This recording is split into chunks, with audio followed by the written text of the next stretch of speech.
Good morning.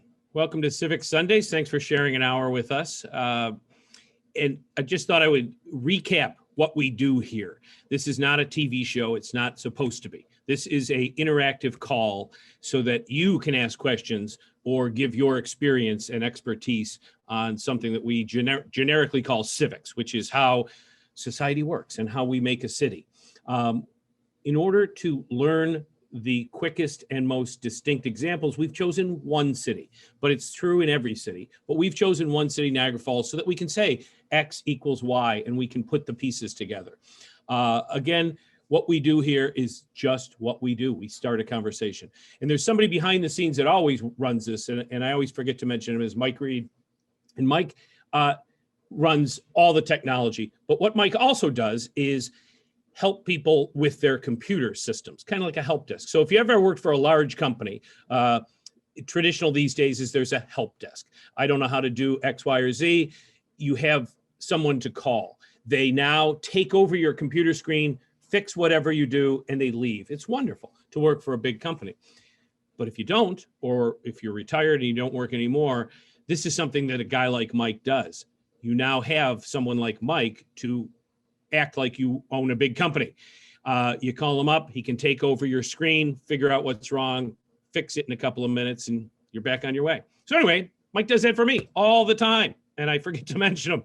So we'll try and run a little how you can reach Mike if you need to, because it's invaluable to me. I think it would be helpful to anyone else as well. Help is out there for all these little problems. So that's one thing. The other thing we try and do is talk to real people in the community. You generally won't see the most important people in the community here, important title-wise. You will see the most important people in the community because they are everybody. They walk among us everywhere. They may not have the titles, but they're why we have a community or civics in the forefront. So anyway, we reach out to people like that. And this week we reached out to somebody that has been almost the target audience. Somebody that's working, lives in Niagara Falls, works in the community, volunteers in the community, and also is in that target range of 40-something and either staying or leaving. We need these people to stay. They are the basis of why we do that. The other basis would be the retirees. We need them. The other basis would be the kids in school. We need them. So Tom's right in that sweet spot of this is a productive member of the community, and how do we build a community that works for this kind of person? So I don't know, he's going to tell us. So without further ado, let me bring in Tom Sisco, who's our guest this week, to tell us what we really need to do in a community, what kind of city he really likes to do. But before we get to that, Tom, welcome. Good morning. So I give that ham-handed intro about your life, but who are you and what do you do? Why are you here? You live in Niagara Falls, but how'd you get here? I moved here in 1990. Me and my mom moved here.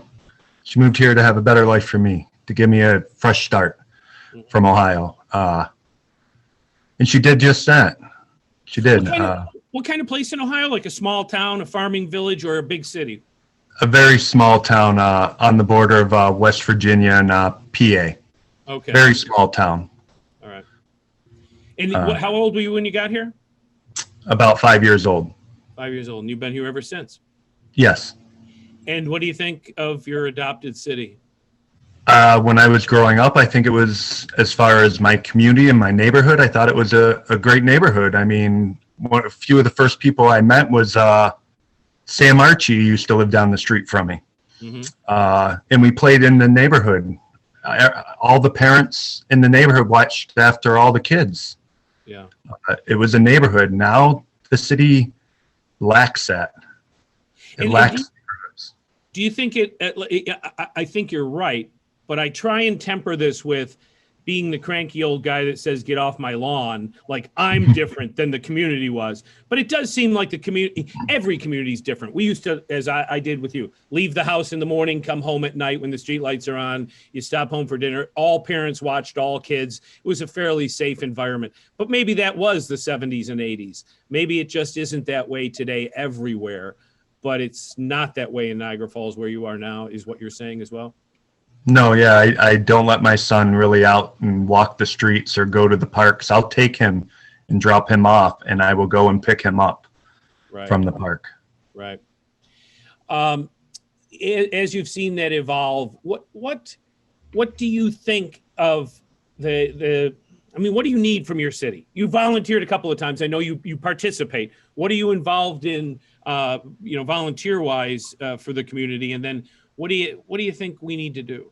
So about 3 years ago, my son was coming home from high school, from Gaskill, and he got jumped. I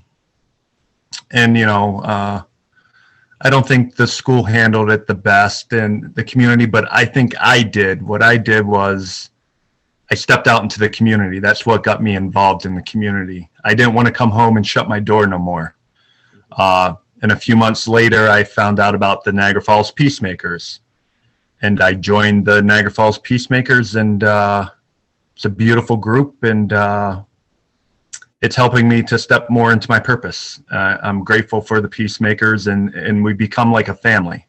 Mm-hmm. And they've expanded to Lockport, to NT. It's something I think we need in the community, is a group of individuals that are engaged in the community, that respond to the people's needs. Well, tell me quickly what the Peacemakers do. The Peacemakers, what we do is we try to develop and implement strategies that will reduce conflict within our communities. And any organization that pretty much calls us, or individual, we help them with their event just by being that peaceful presence to actually doing the work. Like the beginning of COVID, we teamed up with the Salvation Army, delivering food to people's houses for them. Mm-hmm. We were the Salvation Army's foot soldiers. Mm-hmm. And I'm also, after I joined the Peacemakers, I got voted into the Niagara Falls Human Rights Commission. And they do... How do you get voted in? Your name gets nominated, and then you go before the commission. They review you. If they like you, they recommend your name, and then the city council votes you in. Okay. And what does the commission do? We pretty much kind of play the buffer between like employees in the companies, landlords, and the renters. We kind of help them out and get the resources they need and the information to make sure their rights are being met. Yeah, I try and struggle with civics is not just government; it's everybody. It's the Salvation Army, as you mentioned. It's Peacemakers. It's everybody, and every job they do is what makes up a community. Do you see it that way, or are you on the street saying, this is tougher than it looks, or, this? No, I see it that way. We all need to work together. We do. Yeah. And are we? I think we could do better at it. Yeah. I think I meant to say, like, what is or isn't working if we're all not working? Is it that we're not all working together? Are we all working together, but we lack money? Are we all working together, but we lack, a good weather system? I mean, what's the magic sauce here that is or isn't working? I think we're all individually doing our own thing. I think if we start coming together, like there's the saying, individually we are one drop, together we are an ocean. How do you think we pull that off? Because I'm finding the same thing. There seems to be 46,000 agendas in the city of Niagara Falls. It matches the census number. And that's okay, I guess, but that is what it is. And we'll continue to have the city we have if that continues. So how do we get people on the same page, Tom? That's my vision for the Peacemakers, is our group should be bringing people together. And we slowly are. I think we need a platform for all the organizations to get involved in, where everybody can have a part in that project. Okay. And I have one that I've gave to the city council and the mayor. I handed them the packet on the project. It's called Parks After Dark. Okay. It's a program. It's a program that's been running in LA for 10 years. What it does is it prevents violence while promoting health and active living within the community. Mm-hmm. Basically, what you do is you have scheduled events at the park for all different age groups, but your main group is the teenagers. So they're not out on the street. They're coming there. They're learning. They're you bring people in that help them heal from whatever trauma they might have went through, so it doesn't keep repeating the same cycles in the community. Mm-hmm. And you educate them. Maybe you would come out and kind of educate on civic engagement. Mm-hmm. And I think this would be a great platform to bring everybody to the table to sit down and work on one project where everybody's goal could be met.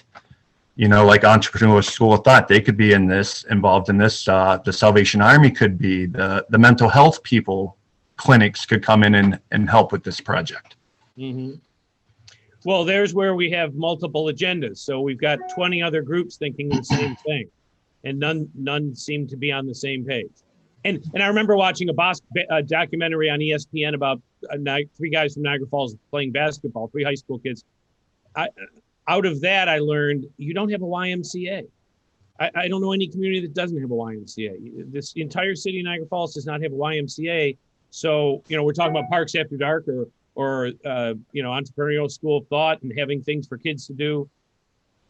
You don't have a why. I mean, it seems to me when I look at Niagara Falls, it seems to be that outstanding, you know, sticking out like a sore thumb of all the things you just don't have. I don't know why you don't have a Parks After Dark, and I don't know why you don't have a YMCA. Yeah, the Y closed down a few years ago. That was a great place for the kids to go to, because you're going there and you might be playing basketball, but also you're getting a little mentorship from somebody else too while you're there. Mm-hmm. You know, people are planting the seed in you to do different than what you're doing on the street. Mm-hmm. They're educating you a little.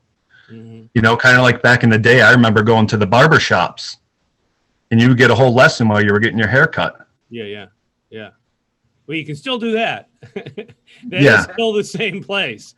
But so what would be the age bracket affected by Parks After Dark, and where would people go? Like, what's the structure here? Is it just a lack of money, or whose attention do you need? Why do you know, here's my thing. Why do we even need the city council? Although I like them and they're a huge part of the community. Do we always need government as the answer? Can't we do Parks After Dark without a government? Yes, we could. We very well could. It would be getting all the organizations together to say, hey, let's do this. And what are the organizations that need to come together? Any of them could come together, whether it be the Entrepreneur School of Thought, the Salvation Army. Heck, the chapel's coming into the city, and they bought Niagara Catholic. Mm-hmm. So they're going to have a big campus there. Mm-hmm. with a football field and everything. So there's a lot of different places we can do the Parks After Dark. We just got to get everybody to the table. Yeah. Now, I always like to ask this very difficult question. I'll ask it early so you can answer it maybe before the show is over, and maybe you won't be able to. But, you know, there's only one thing you can do in Niagara Falls. Money's no object. What is the one thing? And is it Parks After Dark? Because I'll be devil's advocate and say, okay, we've got kids going to something equivalent of what I would think is the why. I don't know. We're still not attracting business. We're still not, plowing the streets of snow. What's the number one thing you would do in the city of Niagara Falls to build a city? You're the Wizard of Oz. You can do anything you want. Like, again, you're not going to be able to answer this. It's a very difficult question, but I'm still seeking an answer to that question. Because in a project, as you know, with Parks After Dark, you got to do 1 before you do 2, before you do 3. You just have to. You can't do 3 first. What is the number one thing the entire city? We just talked about 46,000 different agendas. If we could put everybody on the same agenda, what would be the one thing we would tell everyone? You would tell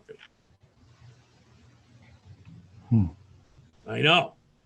It's monumental, because unless we do that, I mean, we can pursue Parks After Dark, and that is a very important slice, but it's one slice also. Is that the one thing that's, holding the city back from becoming, Singapore? The city's fine.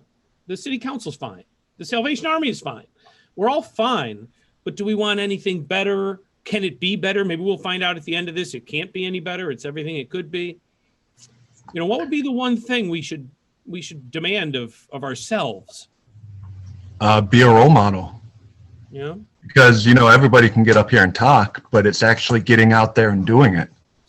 but I guess I'm asking, doing what? Like, should I have only come for yesterday's parks cleanup or streets cleanup? Would that make us a world-class city? I don't know. I don't think so. It was nice. It was part of life, but did that put Niagara Falls on the world map? I don't know.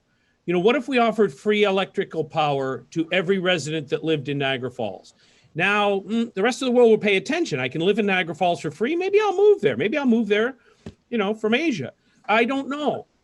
But something like that, because the other thing, Tom, that I'd like to focus on, and you probably feel this, is we can't wait anymore. Like, don't tell me something that's going to take me 5 years. What are you going to do today?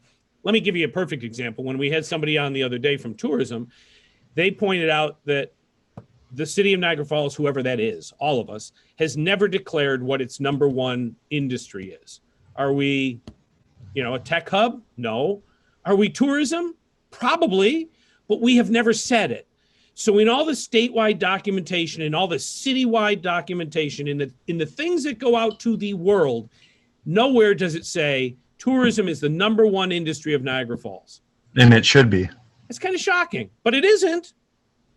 So if that's not our number one industry, we're so far from getting on the same page, Tom, that I don't know where to start, really. No, I agree. I see it more and more. It seems like it's pulling teeth in this city to get something done. Because we're not on the same page. So if we had Correct. one thing, if we were, you know, and this goes to depression, anger, racism. If we were all working on the same thing, it would be harder to hate each other, type of thing. You know, like we would have something to work on. You know, World War II is always an example. You know, people gave up their pots and pans to build bombs to beat the Germans, right? Because they were going to beat the Nazis. There was a goal. I don't see a goal right now. I'm asking people. I'm still in this listening mode, and I don't hear that tourism's the number one industry. And then if tourism is the number one industry, what are we going to do about it? Maybe we're going to put $46 million into the park. That didn't seem to go over too well. Maybe we should put lights on 3rd Street, which we tout as our biggest investment in the world for tourism. It doesn't look like it is, but you know, that's the kind of promotion. Then along the way, maybe because we're a bigger and growing city, we need parks after dark, you know, that kind of thing. But if we're working on something, we can't be working against each other. And I don't sense that common thing. And it must be impossible to do because we're not idiots, but we can't do it. You know, the doctor will tell you to lose weight and you can't do it. I mean, you know, these are hard things to do, but still, once we identify them as the hard thing to do, we can at least set upon it. Yeah, we should have a goal for tourism and maybe educating our locals to open small businesses and promote through tourism. Yeah, but we don't. No, we don't. Why? We don't. I tell you right now, our city's overran by gun violence. And why? I don't know. People don't have anything to do. No hope. They lack hope. I mean, we have a police force, so I would like to ask them, right? I don't want to tell them how to do their job. I don't know how to do their job. They are the highest trained people to prevent violence, right? They are the experts. City's violent. Very violent. I think it was 12 hours after the announcement and the high-fiving in the state park of $46 million investment that no one knew about, somebody was gunned down on Pine Avenue. 12 hours later. And you know, the girl who possibly killed herself from Buff State who came to Goat Island, there's not a security camera. So we've got people high-fiving over a welcome center that they don't want to call a welcome center in the state park that they didn't tell anyone about. And a girl died and we have no video of it. After post 9/11, I thought video was everywhere. They're certainly listening to my phone, right? Your phone. But we don't know what happened to this girl. But there's $46 million being spent. And you think there would because we're a border country too. You know, Canada's right there. You think we'd have more cameras? You try and swim across that river, somebody's going to nab you as soon as you put your toe in the water. Yet a girl walked into a park and we have no video. I mean, So anyway, the disconnect, I would say, of, again, I'll keep harping on it. We are not a tourism city. It's not our number one industry. It's never been declared our number one industry. And that filters all the way down to the state park generously bestowing $46 million that no one asked for, that no one knows about to this day. And a girl is missing and a family is grieving and there's no security cameras. It just seems not like we're not focused on the right thing, doesn't it? I mean. No, it does. It does. We're definitely not focused on the right thing. We're not at all. Well, you live there. How do we get focused? I need your help on this. I don't want to pontificate this morning. I think like they said last week, you got to build it from the ground up. And what does that mean? Meaning, I think getting our organizations to come together, but not only that, is start holding our council and government accountable. And what does that mean, I guess? I mean, they're very transparent. They put all their meetings online. I don't have to put on slippers to go watch what they do. That seems to me pretty transparent. I'm just playing devil's advocate. It's not working. I'm just trying to pick your brain because you're part of the solution. I'll just play the other side. They're trying. Like, what else would we tell this council to do? Because they're our council. They're our team. We need them. There's 6 more people that want to join them. You know, I mean, what are we asking them to do? Is the question. I'm not trying to pin you down. I'm just saying. Honestly, I think our first priority should be making the city safe, so tourists feel like they can come here, so people can feel like they can live here in peace. Yeah. And I think once we make the city safe, then we can focus our attention on building the tourism up. But I mean, if we're number 2 in the state for the worst city to live in, I think that should be our main focus first. Yeah. Because I mean, I know before I go somewhere, I get on the internet and check out the area and see how safe it is and what's going on in the area before I go there. Yeah. So does Peacemakers have really passionate, angry agenda that I should know about? Because if they don't, you know, we're not going to fix this just by little incremental things, right? We're the second worst city to live in the state. I thought we were first, actually. But, you know, who's the guy or woman that's saying, I'm not taking it anymore? You know, I mean, somebody was gunned down 12 hours after $46 million project that nobody, you know, asked for and we don't know anything about was announced. $46 million was not announced to make it a safer city. So anyway, I can't take it anymore. I don't have any more time. How do we do this starting tomorrow is where I'd like to, you know, focus. What do we do tomorrow? The city council is listening. They want to know what, you know, we want. And I feel like I'm berating you. You're the solution. I don't mean to do that. I'm just so passionate that we can't wait any longer because we will lose people like you. You're even an aberration. I honestly think getting a couple of different groups together and having them target the city on the violence, on the healing, the Peacemakers. There's a group in Buffalo called the Healing Hub. It's a free, anybody can go, and it's healing for all the community, all different age groups. And she brings in all different healers. Mm-hmm. So you can help people heal so the cycle of violence doesn't keep repeating. Right. I think we need to really target the violence and maybe get out there and ask the community how to help. Yeah. What happened, if you don't mind, when your son was jumped? Like, what are the civic responsibilities thereafter? Like, do you report that to the authorities? Do the authorities do something? Was there, you know, cameras installed on the way home from school? Or, I mean, what happens when that, what's the reality? So my son was jumped. The school didn't handle it the best. They basically just told the kid's family that I was going to press charges. And I finally ended up doing that, but that's not really what I wanted to do. What I wanted to do was fix the problem. And that's when I stepped out into the community. But how I heard about the Peacemakers was I got one of them recorded calls from the school that the Peacemakers were starting the Safe Passage program. And I'm like, who's the Peacemakers and what's this? And that's when I joined the Peacemakers. So what the Peacemakers do is they walk with the kids after school to keep them from fighting, to keep them from causing problems with local businesses like 7-Eleven around the corner and stuff like that. So that's how I learned about that. So you knew the family of the person that jumped your son, and you knew the victim, which was your son. So we had a real community thing here where everybody knew each other, right? No, I didn't know the kids that jumped Danny. There was 5 of them. Okay.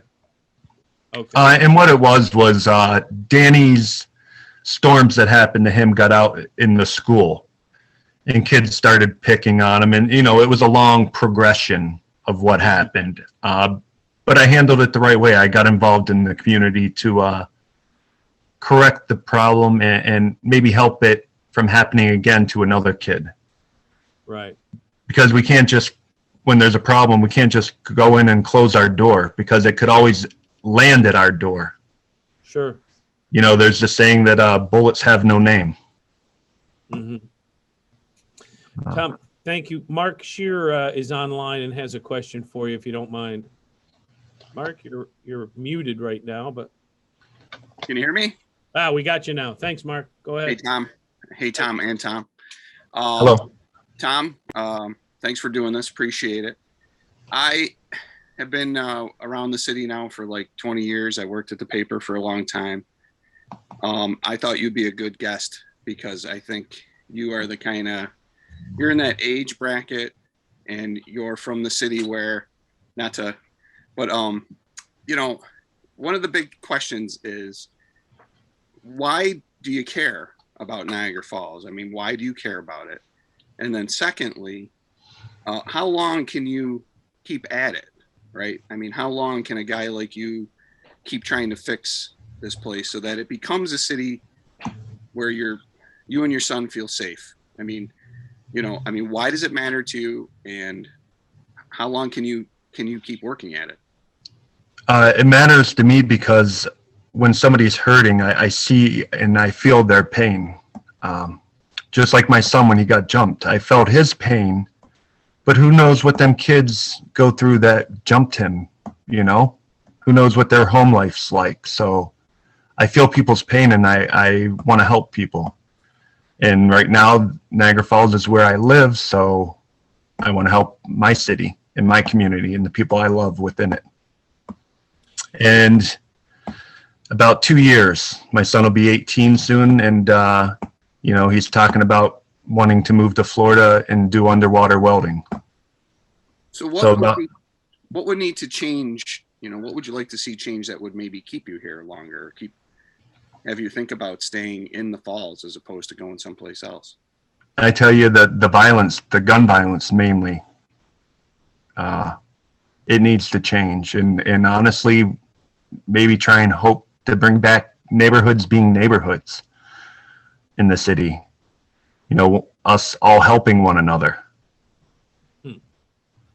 One last thing real quick. So would you say that your attitude is, of your friends, of your peers, people in your age group, do you find a lot of negativity, positivity, people who, what's kind of the general tone about the city with the people that, your friends and your coworkers? Most people don't like the city, and a lot of people I live with, they don't live downtown. They live out in Lacelle, and it's a little different out there. I live downtown, and it's totally different downtown than out in Lacelle. It's not good. In what way? It's more, I would say it's a little more peaceful out in Lacelle. Yeah. Yeah. You got more homeowners out in Lacelle. But the violence is mainly what people talk about the city. They talk about the corruption in the city. Mm-hmm. It seems like everybody wants to line their pockets instead of the betterment of the people that live in the community. Let me ask about violence, because you seem to jump in and mentally engage on something that happens to you. Your son was jumped, and you fast forward to you're in the Peacemakers and you're making a difference. How do we get rid of violence? How do we get rid of the guns? There's almost no gun discharge in New York City because they passed a law that, like, if you have a gun in New York City, you are immediate jail time, right? Something changed from the 70s to today in New York City. How do we get rid of guns in Niagara Falls, Tom? How do we stop that? I don't think owning a gun is the issue the right way, the legal way. I mean, it's the guns that are bought on the street. That's what we got to focus on, and I have no idea. But if somebody comes up with an idea, I'd be willing to help them. But I mean, it's a stunning number in New York City. Something like 21 gun violent acts a year in a city of 8 million. I think you've had 20 people shot in the last year or two in the city of Niagara Falls. It's not even comparable.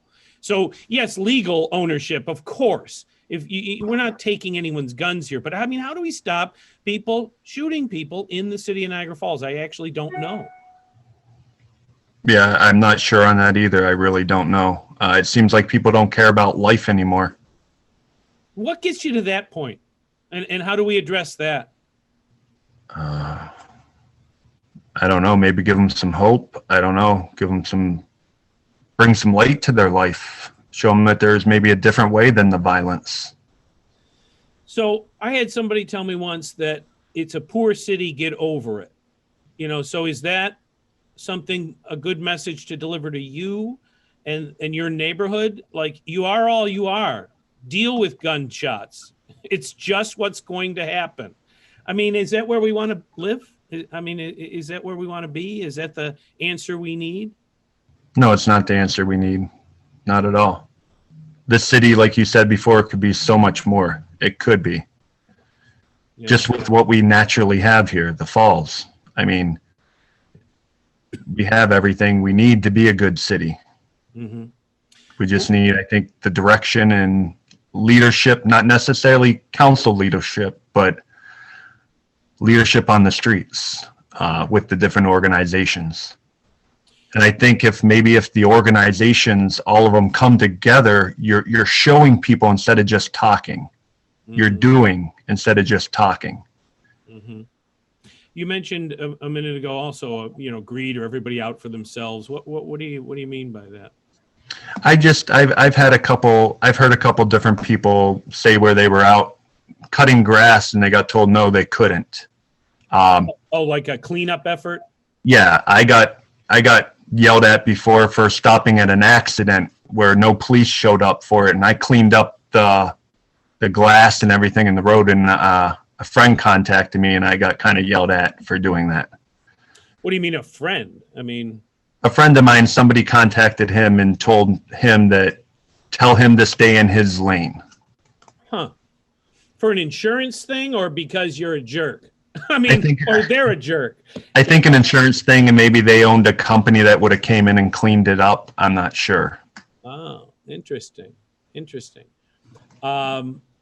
Because Niagara Falls has this rich history of hucksterism, and I don't even mean that in a negative way. A guy walks across the falls on a wire, like people go over the falls in a barrel.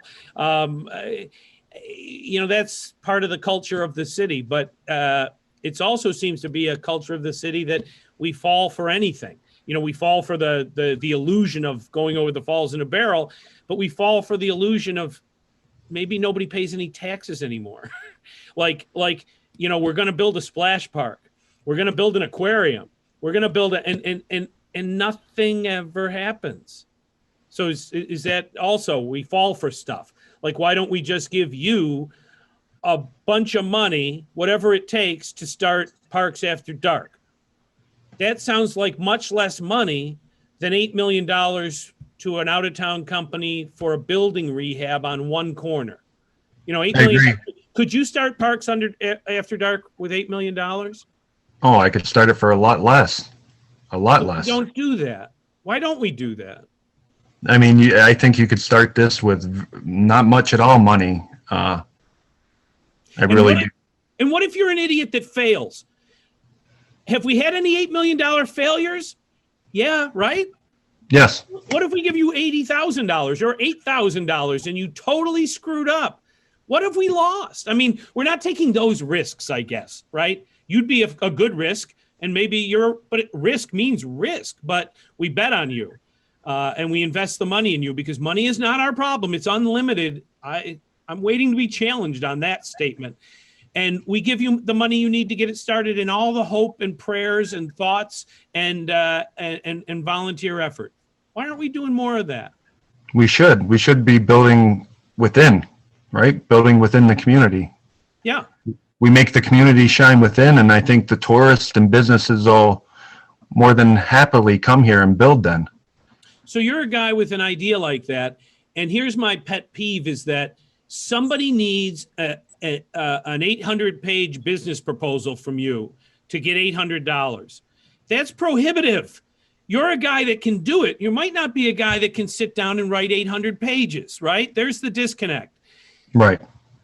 How do we bridge that disconnect? How do we make somebody walk up to you from an official organization and say, I'm going to bet on you. Here you go. I mean, that alone, breaking down that barrier of trust seems important. It would keep you around. It would get you your passion. Is any city council person or the mayor going to call you at 10:31 this morning and say, how do I make your vision a reality? I've been going to them. I actually been going to the city council meetings. Like I said, last meeting, I pretty much handed them a blueprint for this project. And from my understanding, they're talking about it, you know, they got to look into everything. And I'll be at the next city council meeting and kind of talk to them and see where they're at with it. But maybe I need to start this with some organizations with the community on private property and then go back to them and say, hey, look, it's working. How long does that take? A year, 2 years, 3 years? Maybe a year. I don't know. So we've gone 50% over the time that your son becomes 18. And, you know, maybe there's an error in your figuring and it's 2 years and now he's 18.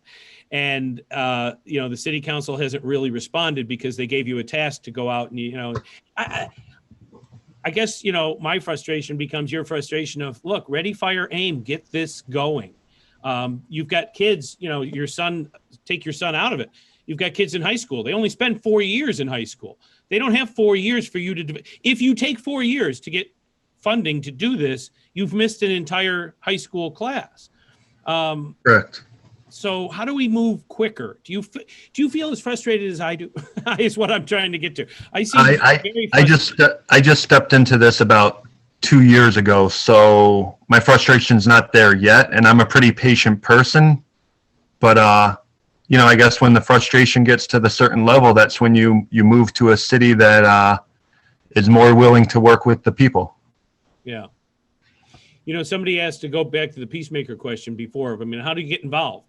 I've heard of the Peacemakers. I know of them. I know some members in there. I haven't been recruited to do anything.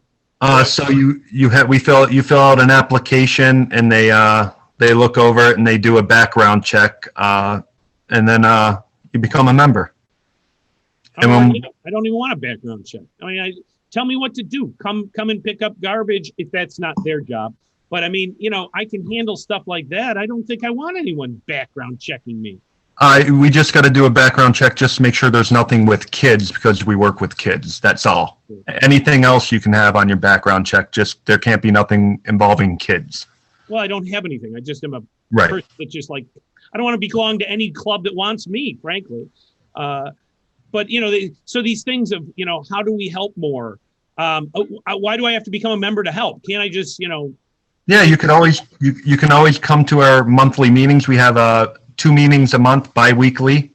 You can join in on one of the meetings and just hear what events are coming up. And what happens is our secretary sends out a text of when the event is, and you type back, yes, you can attend, or no, you can't attend. Mm-hmm. So anybody can, you know, come to the meetings and check out exactly what we do and what's going on with us. Are they online? You know, COVID these days. I mean, hopefully we're coming out of it, but you know, yes. The last year. Our meetings are on Zoom meetings right now. Yeah, so it's even easier. Yes. Yeah, Zoom's a fantastic invention for, you know, one of the good things that's come out of COVID. And I'm actually in charge. I took on the training for the Peacemakers. I'm actually doing all of our training. Right. So I'm focused on like de-escalation, conflict resolution, preventing violence, diversity training, mentorship training, first aid, and Narcan training. Yeah. That's some of the training that we're going to be doing as Peacemakers. Yeah. And again, it seems like some of that would happen at a place like the Y or Parks After Dark. You know, getting responsible adults together with kids with too much time on their hands is probably been around since King Tut's time of a problem or a challenge. You know, kids need to be around adults and vice versa. So Peacemakers does some of that. Yeah, we get together. We did a basketball clinic at the Gaskill this year. We brought in coaches from Buffalo, and they came in and did clinics with the kids for basketball. It was like a 5-week event, I think, 1 day a week. Mm-hmm. Do you have any direct association with the official police department? Like, does the police department come and say, hey, we do need help with the second worst city in the state? We have a working relationship with them. So sometimes when something happens in the city, they'll give us a call and we'll come out to play that peaceful presence and try and play the buffer between maybe like when there's a shooting in the city and 2 people are shot. We come out and we'll try and, you know, keep it peaceful and basically show love to everybody and try and help the situation become worse than it is. They asked you to come out in that situation? We've gotten calls before, yeah. Like when the protests happened, they called us out and we went out and met over at the old police station. And basically the police came up to us and said, hey, we're going to let you guys do what you do. If things get out of hand, we'll step in then. And it was a very peaceful protest. Well, that sounds like a very sane and logical and mature handling of that situation. Do we need more of that? We definitely need more bodies in the Peacemaker. There's only maybe about 15 of us that are fully active all the time. Well, I wasn't thinking of more bodies in Peacemakers. I was thinking of the police reaching out and doing what you had said earlier, coordinating some people, you know, getting the community together. I don't know if that's the role of the police, but that seemed like a nice thing for them to do, a logical thing for them to do. Yeah, most definitely. We need to all be working together more. The community needs to use the resources within the community more. I guess I still go back to some of these things. And, you know, a lot of the police blotter stuff, you only buy the local newspaper, they say. I buy it for all the local stories, but sometimes just for the obituaries and the police blotter stuff. I mean, and the horoscope, you know, those are fun to read things. Not fun, but I mean, you know people in the obituary, unfortunately. The police blotter is always kind of a chuckle sometimes. But, you know, so-and-so had their car broken into from Missouri. A couple from Missouri had their window broken and, you know, nothing of value taken. Well, still, they drove here and they were visiting the falls and they parked on a street and they walked over to see the falls, come back, and a window is smashed. Anything can be replaced, and it's certainly not a violent crime, but you know what? They're going to go back and tell people for the rest of their lives. My window was smashed. What a pain in the neck. It took us an extra day. I can't get all this stuff out of the little glass chips out of the carpeting. I hate this. That's not a small event in a tourist capital is what I'm saying. So this unfortunate girl who's missing from Buff State, the unfortunate situation, not unfortunate girl, with no cameras, goes all the way back down to why aren't there cameras in the tourist area where people park cars and take a walk? Why? I mean, it just doesn't seem like a money problem. So when you go and talk with the police and Peacemakers, you know, it's nice that Peacemakers can show up at a rally to make sure it doesn't get out of control. But what about taking your knowledge of that rally and what you know about everything else and approaching the police and saying, why don't we have cameras here? And we had one Peacemaker. He did this. He went down Pine Avenue, drove down Pine Avenue, and any street light that was out, he stopped, took down the number, and actually went and reported that to the city into the other boards that take care of that. You know, they say, what is it? A lit city is a protected city. Mm-hmm. So that's an initiative one of our peacemakers went through the city and did was, you know, well, down Pine Avenue and marked all the streetlights that was out. That's one step. But like you said, were there more than one? I want to say there was a good probably 6 or 7 just on Pine Avenue that were out. And are they now lit? You know what? I haven't paid attention. I know. I don't mean to be negative, but I'm not sure they're fixed yet. No, they're probably not fixed yet. Right. I mean, and just like on 19th Street, from my understanding, there's cameras on the corners, but I don't think they're active. How is that possible? I don't know. I don't want you to leave. We can't have you leave this city or anyone of your ilk leave this city. In fact, we need more of your friends and neighbors to move here. And it's not a money problem. So that camera doesn't work, and why? That light is out, and why? Yesterday was an entire citywide garbage cleanup. Why? There's a DPW. Why does it happen on one day and not 364 other days? I mean, why do I feel frustrated by this, Tom? Talk me off the ledge. My question was always, why do we pay such high electric bills when we have our own power supply right here? Mm-hmm. That was always something I wondered. Well, you know the answer, right? There's an answer to all this stuff, right? I mean, we have. So, yeah, the city of Niagara Falls has been taken advantage of for a long time. They took the park because people don't realize this. And you know what? Everybody doesn't realize this. That $46 million announcement had nothing to do with the city of Niagara Falls. That's the park. We don't own it. The state owns it. Oh, we're the state. Yes, I'm a citizen of the world. The state owns that and doesn't need your help, Tom, whatsoever. That's their investment. That investment is nothing to Tom Sisco. Then they took the airport eventually, right? Buffalo Niagara International Airport now, not Niagara Falls Airport. Then they took your power plant from the edge of the gorge and they moved it in 1959 and 60. They left the city with a dying carcass, right? What would you do with the rest of the city? They took all your assets. Financial assets. So you know, you run any business, you work at a business that has to make money. You need revenue. They've taken all your assets and left you with all the expenses. And I don't know why, Tom. Right. Why doesn't Niagara Falls have free electricity? Why isn't it lit up like a Christmas tree every night of the year? It used to be Power City. It's where electricity, they first lit Buffalo and Niagara for the Pan Am, right? In 1901 or 3. You don't have any of that. No, we don't. By design. I won't say it's by mistake. You and I aren't coming up with this knowledge. Somebody took it and said, sorry, we're just taking it now. Deal with your no streetlights. It's not a mistake. You told people the streetlights are out and they're not fixed. I don't know. I don't know what will take people to, get passionate enough to say the streetlight should be fixed and fix it like within 24 hours. Do you think it'll get more people within the community and caring? More people maybe showing up at the city council meetings? Like you said, more people coming together?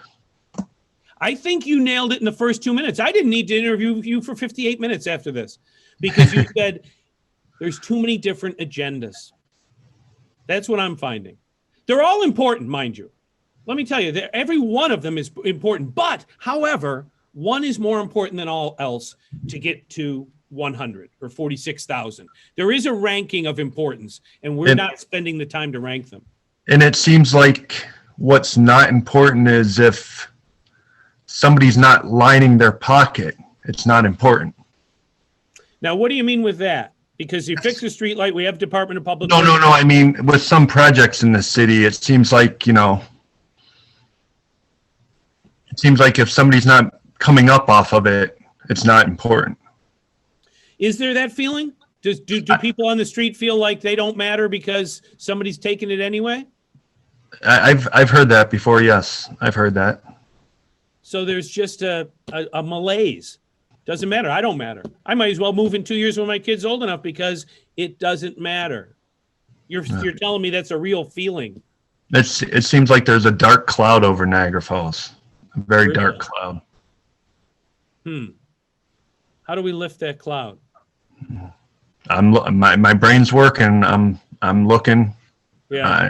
Every day I'm looking. I'm trying to figure it out. Honestly, I think we gotta come together as a community. Yeah. Some of us the organization leaders need to come together.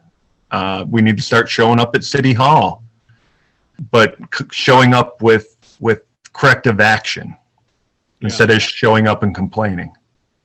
But here's one of my questions too, of why I think civics is an answer. Not that I'm the answer. I'm not the answer, but civics of knowing what the problem is. So, an example, Rainbow Mall, right? It's been vacant for a long time. People have said it's the Berlin Wall because tourists can't make it past 3rd Street, or they can't make it past the Rainbow Mall. But the city council doesn't control the Rainbow Mall. We learned from interviewing a city council person that the state controls that. So what sometimes happens, and why I think civics matters the most, is because we need to know who to ask to get something done. So who do we ask to stop the shootings? That's a legitimate question I have no answer to. We need to know, because some human being named Tom or name something else, but a human being is causing the city to be the worst, second worst city in the state. There's not a blame, but it's culpability. You're in charge of gun shooting, or you're the chief of police, or you're whatever. It is your role. So just to use the Rainbow Mall as an example, we learned, much to our chagrin, no city council person can open the Rainbow Mall or demolish it or do anything with it because you don't control it at all. The state controls it. That's okay. Now, who's the state person? Let's ask them what they're going to do about it. But we're always asking the wrong person. We might be asking the city council, I wish the Rainbow Mall was done. We're asking the city council, how come there's garbage on the corner? We're asking the city council, what about gun violence? And the answer always is the 3P, the P under 3 shells. I don't do that. That's nothing we can do. A candidate during the last mayoral election suggested that we don't tax property in the city based on the sale value, but based on the assessed value. Like say the turtle is for sale for $8 million, but it's assessed at like 0. It's paying no taxes. That's a big disconnect. If you think it's worth 8 million, then why aren't we taxing it 8 million? Well, that candidate was told unceremoniously, you're an idiot. We don't control that. The state controls that. So you're running for mayor to fix a problem that you can't control. And he looked at it was embarrassing for that candidate, I'll say. Looked like he didn't know what he was doing. But there again, we're asking the wrong person for a solution. The mayor doesn't control how we tax that. That's civics to me. We need to know who can get you the ability to do parks after dark. And part of your problem will be you'll be asking 100 wrong people before you get to the right person. And we need to shrink that down so you go only on day one to the right person. I don't. That's my frustration. That's why I think civics matters, is it's getting an answer so that people like you don't have to chase your tail all that much. You know exactly where to go. And that even in going that, you might go from Parks After Dark to another idea you had, but you'll know exactly where to go, how to get a permit. Your permit's not needed. You just do it, that kind of thing. So civics is the answer. Leave here today knowing civics is the answer. Sorry. No, I agree with you. Knowing where to go and how to get stuff done is definitely something we need to know more of. Yeah. Well, I'm all ears for how to, because it's a big bite. It's tough. I just finding out the Rainbow Mall was by accident. It just came up out of the blue of just, we don't control that. What do you mean we don't control it? The 46 million, again, 2 weeks ago, we'll go back to that. I was pleasantly surprised that everybody got a little bent out of shape and said, we don't want your 46 million. Don't do this. Spend it on 3rd Street. Spend it, stopping gun violence. So anyway, I'm all ears, Tom, as to how we get people to shrink 46,000 agendas down to a handful. I need your brain on that. We need to come up with a platform to where we all can work together. Like you said, tourism, right? Yeah. Well, what do we do to get the city there? My thought is, one thing, we got to make the city safe for tourists and the people that live here, so people want to come here. Yeah.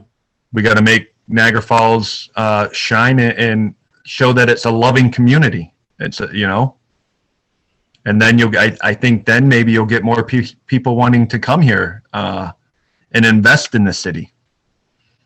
How do you think other cities do it? If there's a cloud over Niagara Falls, why isn't there a cloud over Nashville? I mean, how did they lift the cloud? Maybe they didn't let that cloud get there in the first place. Okay. How do we blow that cloud away?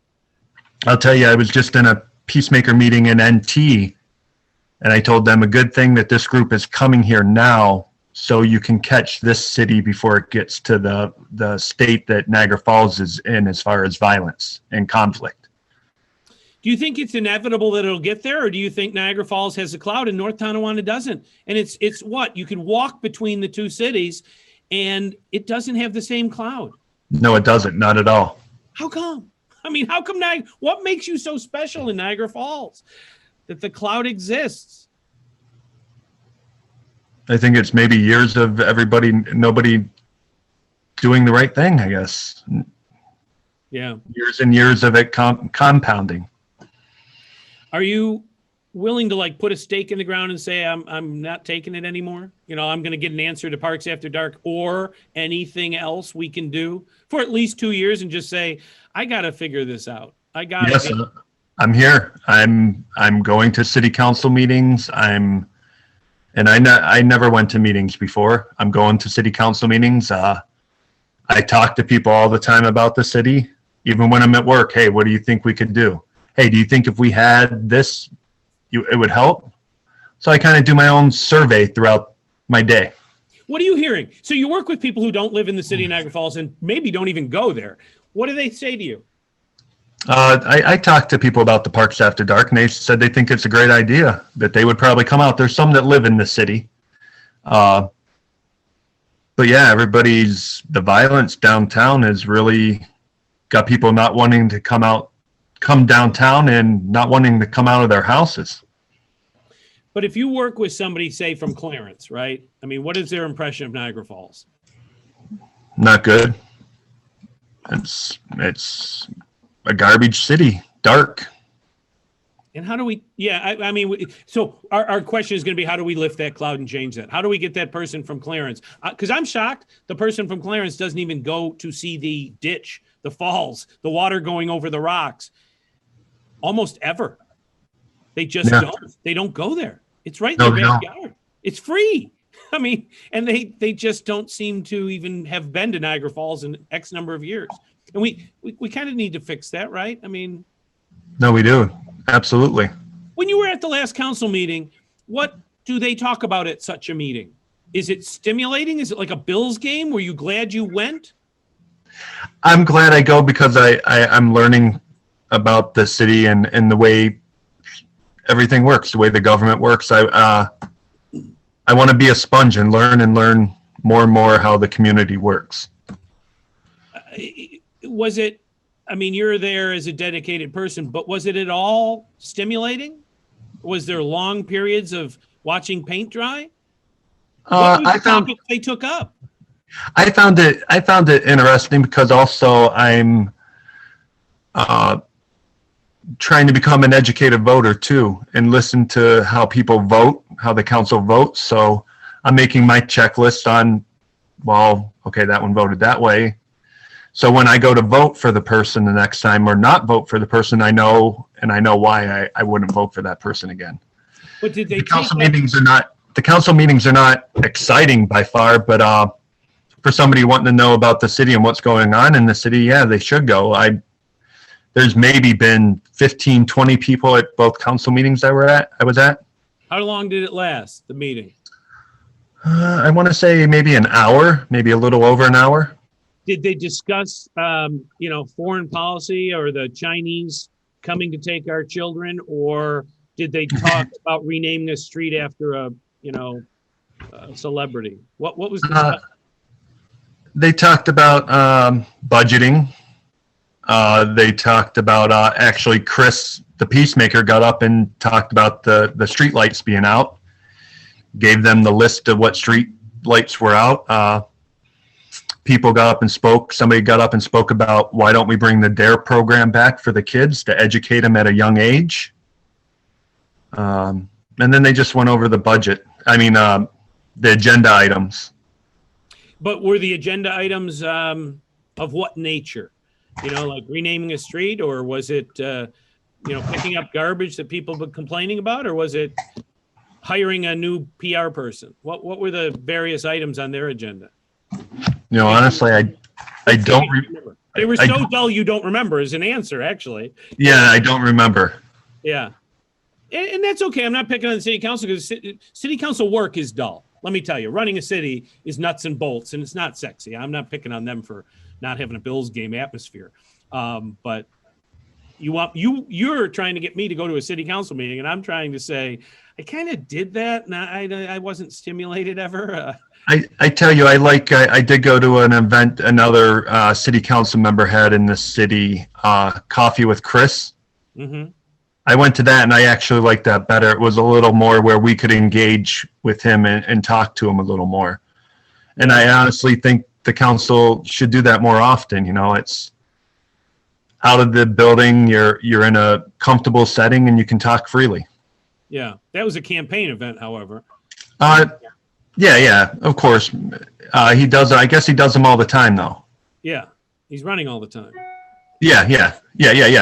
But I mean, I enjoyed it because I talked to him and other people talked to him, and you might pick up something that you didn't know. Yeah. And of course, it's very important stuff. It's a lot of times it's like, inviting me to a cubicle of a workmate to watch how they work. I just expect them to work. I mean, lift that cloud, tote that bale, stop the shootings, and I don't want to watch you do it. I kind of expect you to do it. That's where you get to after a while. I mean, everybody's working. They have kids. They have, you have things you have to do, and not everybody can go to a city council meeting. I would say whether I go or not, or you go or not, they have to work on lifting that cloud that you've described somehow. I just expect it. That's why we pay them. They're not volunteers. It's a job. I don't want to watch anybody do their job. I don't want to come watch you do your job. But I want you to do your job so that I'm not sick when you inject me with something. I kind of expect it, right? Right. So, anyway, Tom, I can't thank you enough. I feel like I berated you with some of this. I hope you didn't feel that way. You're part of the solution.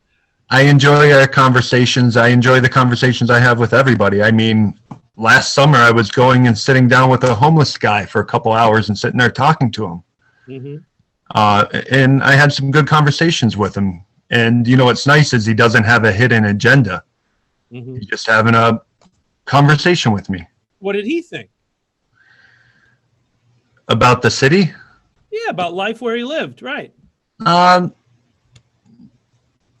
He actually was complaining about the housing that he was living in and how nothing ever gets done about it. Yeah. The landlords collect the money and don't fix anything. Mm-hmm. Common complaint. All right. Yep. Tom, I'm going to watch you for the next 2 years, and I'm going to watch you if you move, and I'm going to hate you if you move. I won't hate you ever, but I'm just saying, I hope you have success and stick it out with us. We need you here. We need everybody here that's here to be involved. Right. Tom, thanks so much. We're going to end for today, but hopefully we're not going to end talking for a long time. Thanks. Thank you too. And thank you for what you do. All right. All right. Thanks. As today, thanks again for sharing an hour with us, whether you watched it now or whether you watched it on replay. I will post, if it's okay with Tom, his contact information. So if you want to email Tom, I'm sure that won't be a problem. I'll post that online so you can connect with Tom directly if you need to. All right. We'll see you again next week. Thanks. Thanks again, Tom. Thank you.